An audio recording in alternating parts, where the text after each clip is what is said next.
Okay, so I've been tasked to lecture on waterborne, water washed, water-based, and water-related diseases. Their lives every day using unsafe water sources, and another 7 million do not have access to improved sanitation and sanitation services. We have three types of water supply. Level 1 or point source consists of a protected well or spring with an outlet but without a distribution system. Examples include artisanal or deep wells.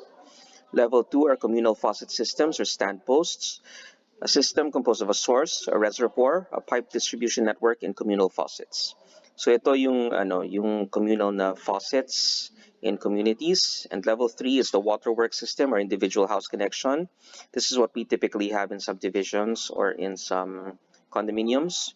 You have a system with a source, a reservoir, a pipe distribution network, and household taps.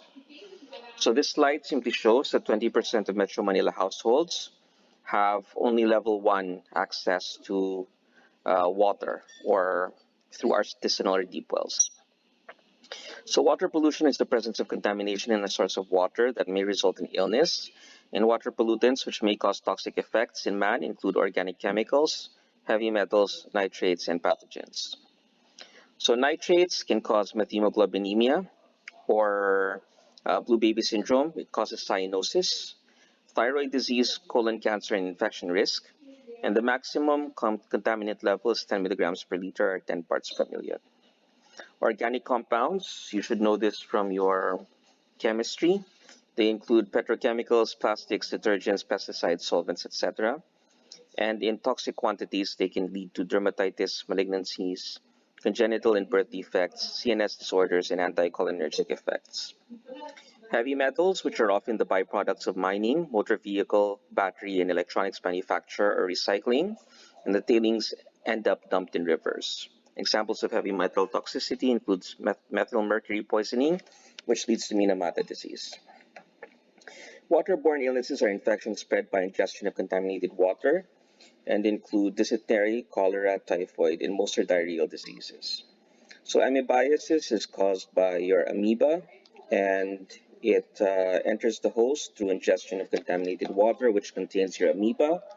It causes diarrhea, and it's past the cysts and trophozoites are passed out in the feces. They re-enter the water, multiply again, and the cycle begins anew when a new host ingests the mature cysts. Same thing with cholera. So your Vibrio cholera bacteria lives in contaminated water. It enters the host through ingestion, causes diarrhea, leaves the host through the fecal route, re-enters the water supply, and it enters the new host through ingestion again. In typhoid, again, your Salmonella typhi enters the host through ingestion of contaminated water containing the Salmonella typhi.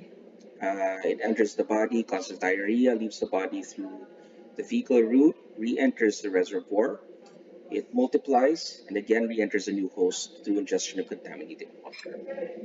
Water-washed illnesses are diseases due to improper sanitation and hygiene, and they include pediculosis and scabies. So pediculosis is your head lice, and again, this is primarily due to poor hygiene. The scabies, again, it's a parasite which primarily burrows through the skin as an adult. It lays its eggs, and the cycle begins anew when it travels to a new host. Water-based illnesses are infections transmitted through an aquatic or invertebrate organisms such as your snails. Examples include schistosomiasis. So in schistosomiasis, the cercariae are released from the snail into the water, and the cercariae penetrates the skin of the human host, where it causes the disease. It leaves the host through the bladder, re-enters the water, infects the snail, and in the snail, the life cycle begins anew. Water-related illnesses are infections transmitted by insects dependent on water for their propagation and include malaria, filariasis, and dengue.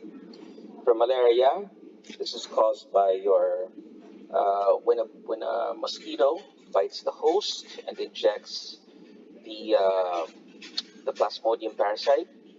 Plasmodium causes illness, and eventually another mosquito will bite the host, and the cycle begins anew. Same for Brugge malai and your Wuchereria bancrofti, both of which cause filariasis.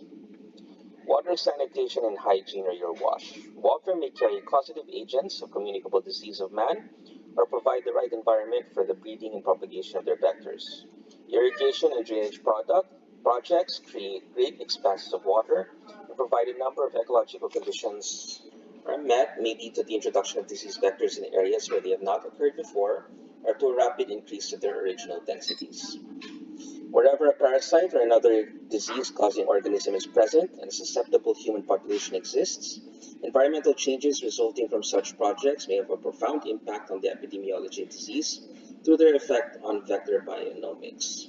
In addition, sometimes the disease agent is introduced by human migration, resulting directly from project development. So water, typically, it's tested uh, using a field survey to assess the situation of the watershed, and laboratory analysis is done to check for potability. So there are physical and chemical tests that are done. So for physical properties of water that they look at, turbidity or the clarity of the water, the color, the taste, and the odor. Chemical properties of your water that they look at include pH, total solids, chlorides, hardness, and iron content. The minimum frequency of sampling for drinking water supply for physical and chemical testing is once a year for level 1, 2, 3, and emergency supplies of drinking water, and it's twice a year for water refilling stations and water vending machines. We also do bacteriological, biological, and radiological testing to check for potability of water, and we do it once a year for level 1, 2, 3, and emergency supplies of drinking water sources, and twice a year for water refilling stations and water vending machines. This is just a diagram showing the process of water purification. So you begin with a reservoir of water. It enters the water treatment facility where it undergoes aeration, coagulation, and flocculation. So in coagulation and flocculation, a chemical is added so that the solids will coagulate. These solids will eventually sink to the bottom in a process of sedimentation. The water is filtered, disinfected, passes through biologically activated carbon in order to get rid of some impurities. Lime, chlorine, and ammonia are added in order to disinfect, and fluoride. Then the water is sent to a clear water tank, service reservoir, and finally it's distributed to the population. This slide naman shows the treatment process for sewage. So raw sewage is screened. It goes through a comminutor and then a grit chamber. The grit is disposed. It goes through a primary clarifier. The effluent enters a aeration tank, a secondary clarifier, and in the secondary clarifier, the sludge or the solid part sinks to the bottom. This sludge is treated further and it's reprocessed as fertilizer, and the water is discharged to either a reservoir or a tertiary treatment center if needed. Okay, thank you. Please read the pertinent chapters inside of your manual. We will be getting questions from there. Thank you.